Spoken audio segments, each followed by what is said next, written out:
శ్రీమద్ భాగవతం 2వ స్కందంలో 76 నుండి 80 వరకు పద్యాలు. సదసత్సంగతి నామరూప గుణ దృశ్యంబైన విశ్వంబు నీ హృదయదీనంబు గదా ఘనుల్ సముల్ నీకెవ్వారలున్ లేరు నీ పదమత్యున్నత నిట్టి నీవు తపమున్ ప్రావీణ్యయుక్తుండవై మదినే ఈశ్వరు గోరి చేసితివి తన్మార్గంబు సూచింపవే. సత్తు అసత్తుల కలయిక వల్ల నామరూప గుణాలతో కనిపిస్తున్న ఈ ప్రపంచం నీ హృదయానికి లోబడిందే కదా.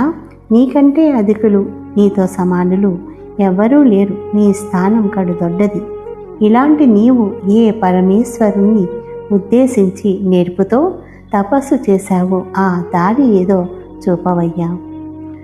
అంబోజాసన నీకు ఈసుండు గలడంటేని తత్పక్షమందంభోజాత భవాండమీ విపుని లీలాపాంగ సంయుక్తి చే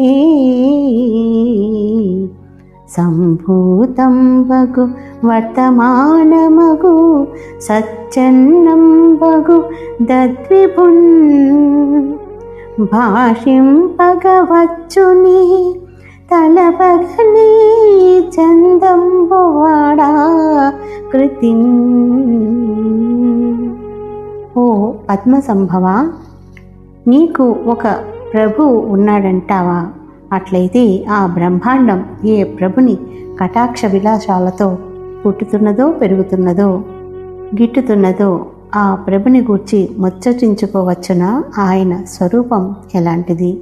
తోయజ సంభవనాకి తోయము వివరింపు చాలదోచిన నేన తోయము వారికి నన్యుల తోయములం చందకుంట ధ్రువమెరింకింతు. కమల సంభవ, ఈ విషయం చక్కగా వివరించు. నాకు ఈ సంగతి చక్కగా అర్థమైతే నన్ను అనుసరించే వాళ్లకు ఈ సత్యం తెలియపరుస్తాను. వాళ్ళు ఇతర మార్గాలను అనుసరింపకుండా చేస్తాను. స్వామి, జరగనున్న వ్యవహారాలన్నిటికీ నీవే కర్తవు. నీకు తెలియని విషయమంటూ ఏదీ లేదు. ఈ ప్రపంచ విధానం నాకు తెలియజెప్పు అని నారదుడు వారు ప్రశ్నించాడు. అందుకు విప్పారిన వదనంతో విధాత ఇలా అన్నాడు: రారా బుధులు విరక్తులుగారా ఈ రీతి నడుగగా నేరరు విస్మేరావహము భవన్మతమౌరా నా విపుని మర్మ మడిగితివి వస్తా. కుమారా, ఎందరు పండితులు నిత్యము నా వద్దకు రావటం లేదు? వారందరూ విరక్తులే కదా. అయినా వాళ్ళెవరూ నీలాగా నన్ను ప్రశ్నించలేదు. నీ అభిప్రాయం నాకెంతో ఆనందం కలిగిస్తున్నది. ఆశ్చర్యం, నా ప్రభుని మర్మమే అడిగావు. శ్రీ గోపాలకృష్ణ భగవానికి జై.